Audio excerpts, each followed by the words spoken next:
was even. Yes, it's a common mistake especially on the message boards in the internet. They tell people that you want to just slide your hand and have all kinds of room in there, and that's not true. You should be able to slide your hand in here, and it should feel like a well-fitted glove. Okay. So you want to be able to feel the horse's back on your hand, and on the back of your hand, you want to be able to feel that tree equal pressure from the front to the rear. Okay, and then there was a mention of the clearance so that the spine isn't touching anything. Most common horse injury. It is a real debilitating injury for a horse to get over a spine injury. You have to have a half-inch clearance. If you cannot see through that channel, then you need to get a saddle that does. And some saddles have lacing here on the back end. And that lacing, if it's on the horse's spine, can actually act like sandpaper and just rub a horse raw real quick. Okay. And if there isn't clearance, do you have any tips for people besides getting a whole new saddle? Is there... If the saddle fits correctly and all you need is clearance, then I like to use one of these pads that we make. It's made out of layers of felt. Okay. And then we just open up the whole channel on the horse's back.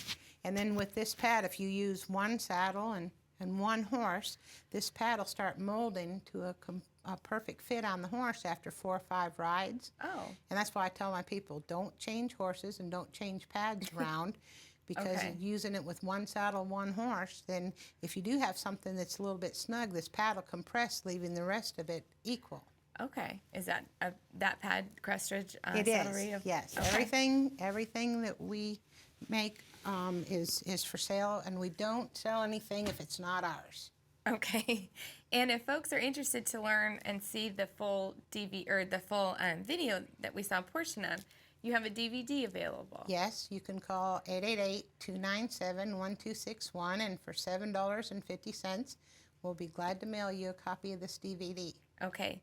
And would these saddle fitting techniques work for somebody who doesn't have a Crestridge saddle? Sure. Okay. Sure, it works. You can just use our how to measure page and checking saddle fitting page and understanding saddle fitting page, and it works on any saddle. Okay. Well, it's all very important information. As a horse owner, you want to make sure that your horse stays comfortable and sound. Your mule too. And your mule too. And that's it. We're going to talk more about mules and gaited horses and the differences and the fact that you pay attention to that and help people who may not have just a quarter horse, which the majority of our folks, I think, do have, but people more and more are getting into gaited horses and mules. So we're going to find out about measuring those equines as well. So stick around, because we're going to take a short break. When we come back, we'll continue talking to Debra about Crestridge saddlery. Welcome back. You're watching Horse Talk Live on Rural TV, and today we're learning about great saddle fit with Crestridge saddlery, and Debra Racheter is here today to talk to us about it. For folks that are just joining us, tell us what makes Crestridge saddlery a little bit different than the rest. Well, Crestridge has no dealers because dealers, they don't like to guarantee fit. Okay. And I want to, for as long as I own the company, if you're not happy with what you get, I want it back. It's just plain and simple. Okay. We'll give you 7 days to ride it. And then, like, say we have bad weather or, somebody's sick, or if you need another 7 days, Lizzie will darn sure give it to you. Okay. But if I don't hear back from you after the 14th day, then I just assume that that's going to be your saddle. Okay. Then if you don't like it, then you can pay to ship it back. But I always pay to ship the second one to you. So if you need a slight adjustment, or if it just didn't fit the horse, or maybe you want to upgrade to a leather, well, I always send the second one back, and that's more than anybody else does. Mm-hmm. Well, that is definite peace of mind for somebody to have that time to try things out, make sure that both horse and rider are comfortable. We saw a little bit about making sure that horse is comfortable and the correct way to fit it. What's important about measuring a person and making sure it fits the rider? Well, when sometimes it's easier for me to deal with the horse than deal with the people. Because, now guys, they don't mind telling you how much they weigh or how tall they are, but you ask a lady, and sometimes they're just not quite honest with you. And if you're not honest with me, then you're going to end up with something that might not be as big as it needs to be. So, but I always try to have a consultation with the customer and find out what their specific riding needs are, because you know, an endurance rider is completely different than an avid trail rider. So, but I always, as long as people are honest to me and can convey what they need, they're going to get what they, you know, what they need. Okay. Well, let's watch some more video that will help people understand more about the fitting process and making sure Today that I'm the going to saddle's show you a comfy. few things that you should know about saddle fitting.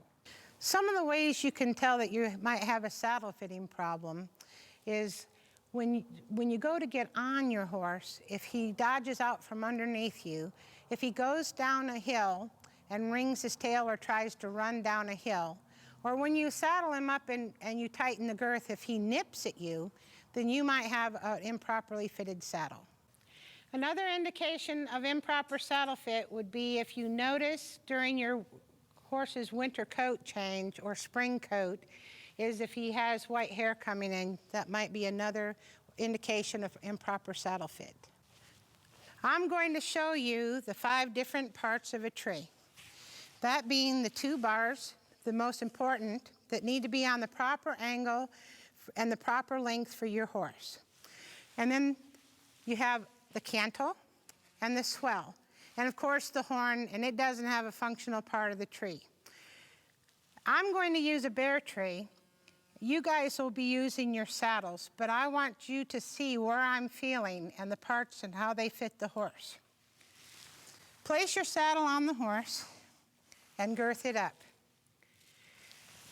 Run your hand from the gullet, which is here, down to the breast collar ring, which usually indicates the edge of the bar, the bottom edge of the bar. Place your hands in, fingertips up, from the gullet and run them down to the breast collar ring. It should all have even pressure. Proceed then down the bars to the rib cage while gently pushing on your saddle all the way to the end of the bar edge. Then at this point, you want to look down the horse's spine and check for proper clearance. Then you're going to go over on the back side and do the same thing again. It's important to note that some horses are asymmetrical, meaning one shoulder might be bigger than the other, one rib cage might be higher than the other, or one loin may be uneven. But the big thing to note is that you have even pressure from the front to the back of the tree, and then proper clearance all the way down through the spine. Now I know that this saddle tree looks kind of close to this horse, but once we add sheepskin and leather, it'll be up where it needs to be on the front. The next thing you guys need to check is the proper length. You do not want your tree to extend over 2 inches past the last rib. Locate the horse's last rib by poking around on this rib cage. Draw an imaginary straight line up to the end of the tree, and it should not be much past that point. All Western saddles have a screw on the front, just slightly under the swell. Locate that as a reference point, and then find your jockey concho, and this should be level. If it's too narrow for the horse, this point will be higher than this point. If it's too wide for the horse, this point will be lower than this point. You want these 2 reference points. In other words, the saddle seat needs to be level. Next, I'd like for you to compare the horse's angle on his shoulder to the front flare angle on the tree. These should be parallel like a railroad track. And then the next thing you do is come to the back and make sure it's equally important for this loin to be at the same angle as the flare on the back of the tree. The next aspect of saddle fitting is the amount of rock in the tree. Rock means the amount of bend from front to back. There's flat rockers, medium rockers, and moderate amount of rock in a tree. The amount of rock in a tree When we say rock, it's the amount of bend or bow to match the horse's rib cage. This horse requires just a medium amount of rock, and that's what we have on him. So when you're testing for your pressure, there should be no gaps, especially on the rib cage.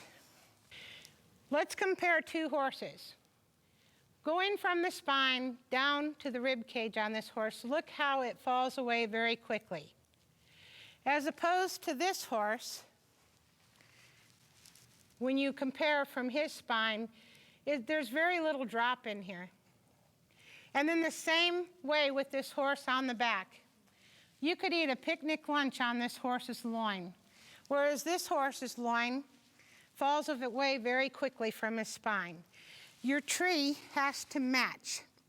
So on this horse, we'd use a saddle tree with a steeper angle in the loin, and with this horse, we'd use one that was flatter. So you can catch the angle on this tree, and then we'll look at the angle on this one. Thank you, Deb. See how this tree is much flatter in the back. And this is the comparison that you need to note. Check this angle down to this edge, and it should match. Again, parallel like a railroad track. And then this angle down to the front edge of this flare, it should be parallel. Rigid trees have been around since Roman times. The best part about them is if we can get all of the bar to match the horse's back as closely as we can, and if the bar has 178 square inches of bar, and just for simple mathematics, if you happen to weigh 178 pounds, that's 1 pound per square inch. And if you're riding centered, then that's 1 pound per square inch on the horse's back, and that's just an easy carry for him. If we have a perfectly fitted tree or a well-fitted tree on the horse and you are riding centered, then there is absolutely no way you're going to rock the saddle tree back into your horse's loin. Even a well-fitted tree with improper equitation can cause your horse trouble down the road. At Crestridge, we even make our own trees in-house because there's only a few commercial saddle tree makers left in the U.S. So even if you are going shopping and you're choosing one saddle tree and another, it can still have the same tree, and all you're doing is changing decorations. You're not addressing the problem of the improper fit. When you go online at crestridgesaddlery.com, you'll follow the easy-to-measure instructions that I just gave you today.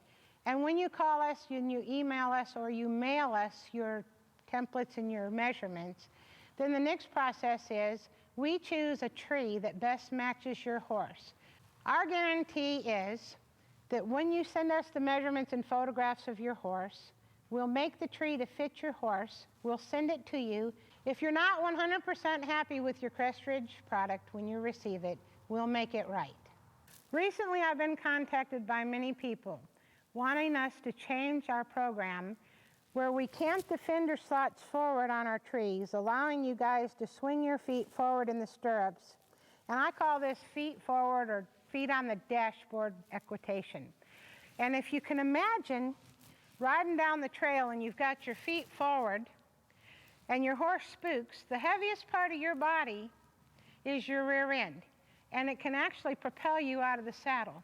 When you ride perfectly centered and your feet are lined up with your hip and your shoulder and your head, then it places you in a centered, balanced riding seat, and you're more likely to be able to ride your horse out of a spook.